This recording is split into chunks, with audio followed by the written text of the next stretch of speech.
Estamos ahora con la congresista Keiko Sofía Fujimori, que ha tenido la gentileza de interrumpir su descanso postnatal para estar con nosotros en el primer programa del año en Cuarto Poder. Gracias por estar con nosotros. Gracias a ti, Raúl. Sol, buenas noches. Muy buenas noches. Bueno, vamos a avanzar un poco y obviar la parte de algunas respuestas que usted ya ha dado públicamente y que son básicamente comprensibles. Usted cree en la absoluta inocencia de su padre y cree, y eso además es parte de la estrategia legal, que todos los crímenes y delitos que se cometieron durante su gobierno fueron ajenos a él y más bien atribuibles a otra persona. Ahora, una cosa que era una constante era que esta otra persona que se mencionaba era Vladimiro Montesinos. Y si bien nunca sorprendió, y creo que no sorprenderá a nadie que usted defienda a su padre, sí nos ha llamado mucho la atención encontrar una defensa a Montesinos en una declaración que usted realizó al programa de Jaime Bailey. Y queríamos empezar esta entrevista pidiéndole una aclaración. Usted ha dicho allí que no le consta que Vladimiro Montesinos haya tenido tampoco nada que ver con los crímenes y delitos que se cometieron. Y esto para nosotros es interpretado como una defensa de Vladimiro Montesinos. ¿Puede usted aclarar su posición respecto a esto? Bueno, te agradezco la pregunta. En ningún momento ha sido una defensa a Vladimiro Montesinos. Creo que todos conocen cuál es mi posición frente a Vladimiro Montesinos. He sido una de las pocas personas que, estando en el gobierno de Alberto Fujimori, yo he pedido el alejamiento de esta persona. Yo me ratifico, a mí no me consta que el señor Vladimiro Montesinos haya sido parte o haya cometido estos delitos, y creo que... Pero alguien los ordenó, ¿y quién fue? Es la pregunta. ¿Usted no cree que fue su padre? Pero eso lo determinará la Corte. Yo creo que ante esta situación todos los peruanos, todas las personas tenemos el derecho a la presunción de inocencia, sea quien sea. Ustedes conocen cuál es mi posición contra Vladimiro Montesinos, pero creo que en este sentido todas las personas tienen que ser inocentes hasta que se le demuestre lo contrario. Esto no es una defensa. Yo rechazo y espero que Vladimiro Montesinos pague por los delitos que él ha cometido. Pero en el caso específico de Barrios Altos y La Cantuta, a él también se le tiene que demostrar, pues, que habría cometido estos delitos, ¿no? Pero entonces, ¿quién habría ordenado estas misiones del Grupo Colina? Alguien tuvo que hacerlo. Y bueno, si su padre dice que no fue él, evidentemente tenía que ser su asesor de confianza, la persona que se encargaba de los servicios de inteligencia. No necesariamente ellos han debido recibir una orden.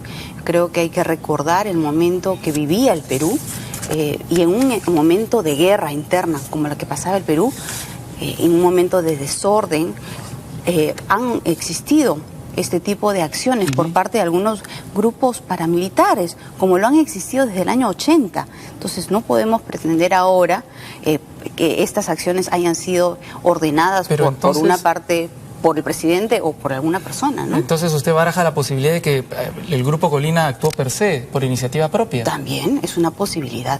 Pero es una posibilidad poco fácil de creer, ¿no le parece? No, yo creo que...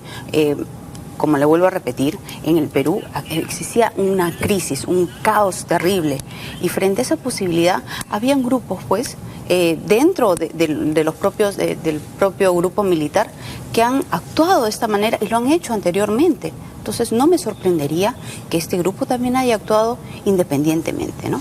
¿Y qué pasa con las declaraciones de los testigos que se indican órdenes indirectas o directas de su padre o de personas de elevado cargo en las Fuerzas Armadas? Por ejemplo, el caso del exdiputado Barrera Bazán, que mostró una orden firmada por Nicolás Hermosa Ríos, que a su vez dice que él recibía órdenes de su padre. O el caso del general Carlos Domínguez, que dice que Vladimiro Montesinos le manifestó, por ejemplo, que la detención del señor Samuel Dyer fue una orden directa de su padre. Y bueno, también han habido varios testigos, Martín Rivas, ¿no? Como por ejemplo el propio Martín Rivas, que dicen que todo esto provenía. Todas estas personas están, digamos, actuando por motivación propia, en su opinión. Todos inventan que las órdenes venían de arriba. Al señor Dyer se le detuvo por gusto. Bueno, yo creo que hay que ordenarnos, analizar en primer lugar el tema de Barrios Altos y La Cantuta. ¿De qué se le acusa a Alberto Fujimori? No, estábamos en detenciones en este momento. Bueno, pero estábamos hablando en primer lugar de Barrios Altos y La Cantuta, ¿no? Entonces, ¿de qué se le acusa a Alberto Fujimori? A él se le acusa de homicidio calificado. ¿Cuál es el sustento de la Fiscalía? En primer lugar, de que había una doble política antisubversiva, una la de público conocimiento y otra de baja intensidad. En segundo lugar, que Alberto Fujimori era miembro del Grupo Colina, y en tercer lugar, que él ordenó matar. ¿Cuáles son las supuestas pruebas que ha mostrado la Fiscalía en contra de mi padre? En primer lugar, una carta supuestamente, de felicitación supuestamente dirigida al Grupo Colina. Esto es falso y ya se ha demostrado que esta carta fue hecha anterior a los hechos, dirigida a un grupo de personas que trabajaban en inteligencia, que estaban recopilando información y analizando la información recogida en la casa de la señora Evans. En segundo lugar, hay dichos de terceros, ¿no? Creo que Hermosa habría dicho que Montesinos le dijo que Fujimori sabía. Eso no es una prueba. O que un miembro del Grupo Colina dijo que Martín Rivas sabía que Fujimori sabía de esto. Tampoco es una prueba. Y en tercer lugar, la ley de amnistía. En el caso de la ley de amnistía, hay que recordar que primero se dio la ley de arrepentimiento. Para finalizar una guerra hay dos opciones. Un método puede ser utilizar las armas y el otro, firmar la paz a través de una solución política. Se dio la ley de arrepentimiento, que ha sido como una ley de amnistía para los terroristas, y en el caso de los militares, la ley de... Con una diferencia, ¿no es cierto? La ley de arrepentimiento tenía una serie de pasos que de alguna manera contribuían a que las personas que no habían participado de los movimientos subversivos demostrasen su inocencia. Y colaborasen con la Además colaborar, y las personas que habían formado parte del nivel más bajo de las organizaciones subversivas colaborasen dando nombres, digamos, conspirasen contra esas organizaciones, cosa que no ocurre en la ley de amnistía. Bueno, pero finalmente se liberaron a terroristas que cometieron crímenes, ¿sabe qué pasa? ¿Sabe qué pasa? Que estas declaraciones, otorgándole a Vladimiro Montesinos el beneficio de la duda, más bien parecen un anticipo del momento en el que Vladimiro Montesinos se siente en esa sala para declarar contra su padre. De ninguna manera. Yo rechazo lo que tú acabas de decir, Raúl. Eso es absolutamente falso. ¿No hay ningún temor a las declaraciones que pueda hacer Vladimiro Montesinos? Ningún temor. ¿No le parece que sería lógico que Vladimiro Montesinos acusara a su padre de haber sido el que le dio todas las órdenes? Bueno, la estrategia de Vladimiro Montesinos, que es lo que ha venido haciendo en todo este tiempo para defenderse, es echarle la culpa a Alberto Fujimori, ¿no? Y no me extrañaría que eso también... Y viceversa. Ahora, digamos... Es extraño que lo diga ahora porque usted misma acaba de decir que advirtió a su padre de la persona que tenía al lado o con la que trabajaba en el año 99. Y a pesar de eso, su padre defendió a Vladimiro Montesinos en el año 2000, en el caso de las firmas falsas y además en el caso de la venta de armas a las FARC. ¿Qué ha pasado? ¿No ha aprendido usted de este tipo de circunstancias vinculadas a Montesinos? Bueno, ustedes saben cuál es mi posición con respecto a Vladimiro Montesinos. Por eso sorprende más esas declaraciones. Pero yo estoy actuando conforme a ley. Yo creo que todas las personas tienen el derecho de la presunción de inocencia hasta que se lo demuestren lo contrario. Nosotros los fujimoristas hemos sufrido una persecución muy terrible y es por eso que yo quiero que se respeten los derechos de todas las personas, sea quien sea. Esa era su defensa cuando se refiere, por ejemplo, a las personas que han recibido violaciones de derechos humanos. Esa era su defensa cuando se refiere a cualquier persona que no es Vladimiro Montesinos. Ahora está siendo más ponderada al momento de referirse a Montesinos. ¿Por qué? Yo rechazo, condeno todos los delitos que ha hecho Vladimiro Montesinos. ¿Cuáles? ¿De los cuales usted lo cree culpable? Sí, de los cuales a él se le ha sentenciado, ¿no? El tema de enriquecimiento ilícito, cuántas cosas se le ha sentenciado a Vladimiro Montesinos. Y en las cosas en que se ha sentenciado, por ejemplo, a su padre, en el caso de Trinidad Becerra, ¿usted cree ya en la culpabilidad de su padre en ese caso o también defiende su inocencia? Qué bueno que toques ese tema, Sol, ¿no? En el tema del allanamiento, a mi padre se le juzga como instigador, pero se le condena peor que al autor.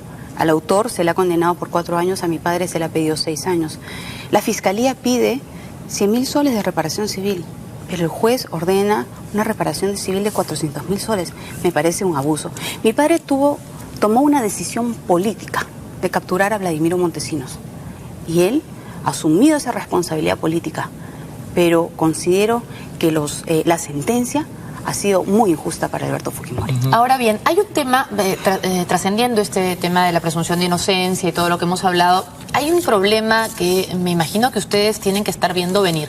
La estrategia de defensa de Alberto Fujimori lo pone como una persona absolutamente ajena a las cosas más importantes que sucedían en su gobierno. Es decir, por ejemplo, el empresario Samuel Dyer declara que él pasa a 5 metros de su padre gritando: señor presidente, me han secuestrado, y su padre no es capaz de verlo.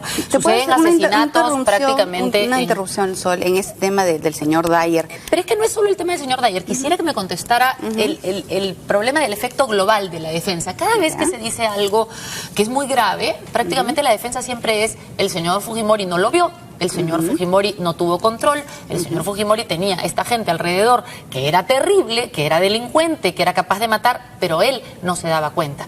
La pregunta es, ¿se han dado cuenta ustedes del costo político que tiene esto? Es decir, lo están poniendo como un incapaz.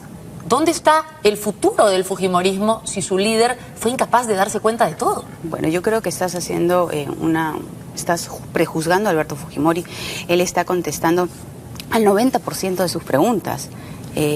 Obviamente hay detalles que no se acuerda, ¿no? O sea, ¿se acuerdan ustedes lo que ocurrió el 16 de julio del 92? No, pero la diferencia es que su padre no se acuerda de los hechos capitales de su gobierno muchas veces. Ese día ocurrió Tarata, sí, efectivamente. Sí. En el caso... Pero pensamos un ratito y nos acordamos, no sé si se ha dado cuenta. En el caso del señor, bueno, pero han pasado 15 años y es obvio que Alberto Fujimori pues no se acuerda de cada uno de los detalles durante su gobierno. Pero algunos dijo que, en algunos casos dice que no sabía, no que no se acuerda, ¿eh? Sí, hay algunas cosas que obviamente que no sabía, ¿no? Cuestiones de derechos humanos, por ejemplo, yo tengo aquí el tomo 6 de las transcripciones Raúl, del una aclaración a lo que ha dicho Sol, sí. con referencia al señor Dyer.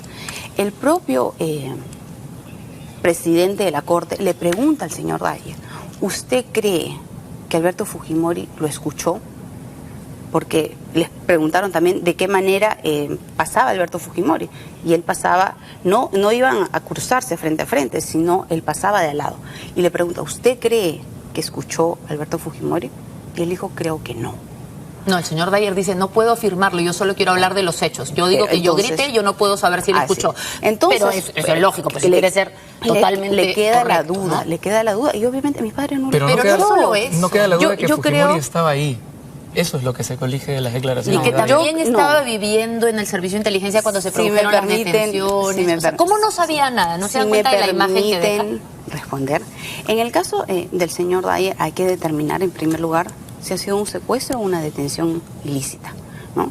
Pero no queremos entrar al detalle. A Alberto Fujimori. Queremos que nos conteste cómo ve el futuro de Alberto Fujimori. Ahí vamos a entrar cosas, ¿no? En un momento. Alberto Fujimori se le acusa de secuestrar al señor Dyer. Entonces, en primer lugar hay que determinar si es que esto ha sido un secuestro o una detención ilícita.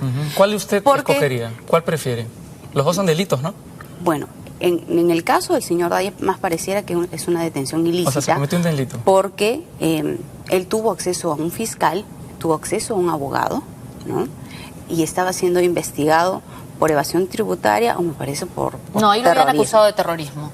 Y en segundo lugar, que sin indicios y en segundo lugar, lo que hay que certeros. Determinar es la relación de Alberto Fujimori. Porque ¿qué podría buscar Alberto Fujimori en hacer este tipo de daño al señor Dyer cuando mi padre ni siquiera lo conocía? Pero la pregunta es cómo no se daba cuenta de las cosas que pasaban. Evidentemente, si uno investiga un poco el caso del señor Dyer, pareciera ser que el problema del señor Dyer era directo un encono que Vladimiro Montesinos le tenía a él. Pero el tema que yo le pregunto, y perdóneme que le insista, es ¿cómo va a quedar la imagen de Alberto Fujimori si tanta parte de su defensa consiste en decir que él no se daba cuenta de nada?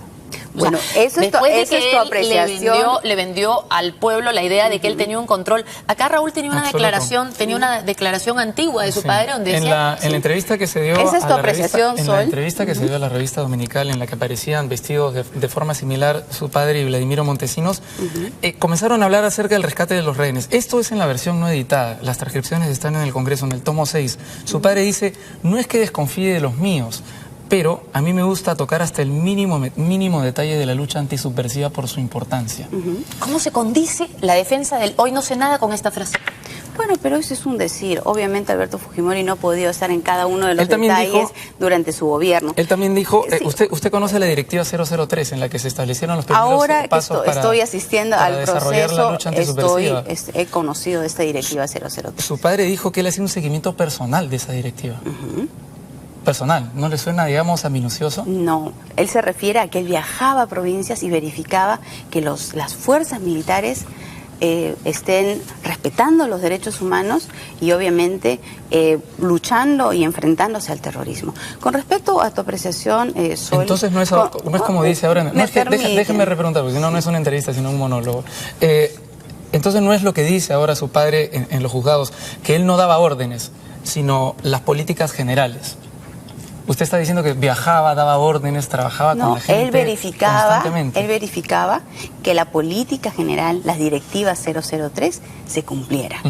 Pero ¿me permites, por favor, hacer una aclaración a lo que ha dicho Sol con referencia a que mi padre no contesta o prefiere hacerse la persona, no contestar a todas las preguntas? No, de repente realmente no recuerda nada. Por eso hay algunas cosas que él no recuerda, pero él está contestando al 90% de las preguntas. No, pero no solo lo que no recuerda, sino lo que no controló. Sí. La gran preocupación que deberían tener los fujimoristas es cómo su principal líder tuvo todos estos problemas tan cerca y no los pudo controlar, no los pudo sancionar cuando se enteraba.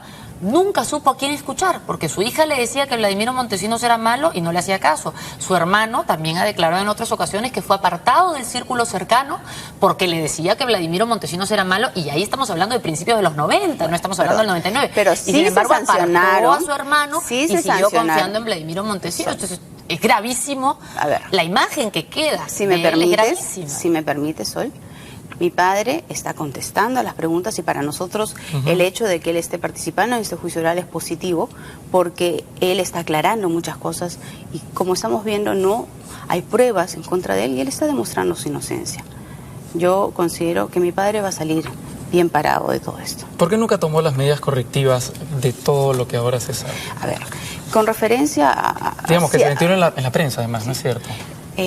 En el año 93, me parece, el Grupo Colina fue, digamos, trasladado a la justicia militar y ahí fueron sancionados, tal como la ley lo ordena. O sea, tampoco puedes decir que no se sancionó a estas personas. Bueno, él dijo que, ¿no? Siempre dijo que él tenía un sistema de inteligencia modelo, e incluso en algún momento recomendó la exportación de Vladimiro Montesinos para acabar con la FARC. Bueno, en el tema de las FARC, yo no lo tengo muy claro, pero tengo entendido que Vladimiro Montesinos mal informó a mi padre. Yo quisiera terminar, no quisiera terminar sin insistir en el tema del futuro que usted le ve al movimiento del cual forma parte.